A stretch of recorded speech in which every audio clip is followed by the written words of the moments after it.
Hey gang, here is another great parenting tip that is sure to put an end to the problem of tantrums, and the method, it's called isolation.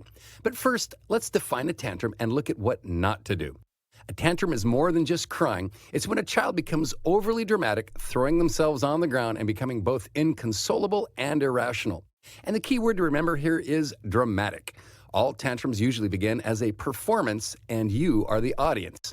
With that in mind, here's a couple of things to always avoid during a child's tantrum. Number 1, never reward a tantrum. If the tantrum is over a piece of candy and at the end of the tantrum the child receives the candy, you've just taught your child that a tantrum works. This is simple math for a child. Now they know that a tantrum is an effective tool to get what they want, and they will now use it to get what they want. If you give into a tantrum one time, you have just guaranteed yourself more tantrums to come. Number 2, never spank a child who is having a tantrum. This just adds more drama to an already passionate situation and will not bring peace or resolution. Instead, try this method of isolation. Here's how it works at home. Say little Johnny wants a piece of candy, and when he is told no, he goes into a full-blown tantrum. Very calmly, scoop up Johnny and take him to a room and explain, "You can come out when you're done crying." Then leave the room and shut the door behind you. Expect that the crying will escalate and all manner of dramatic noises will come out of the room, including loud thumps and screams of terror. But do not enter the room until Johnny is all cried out.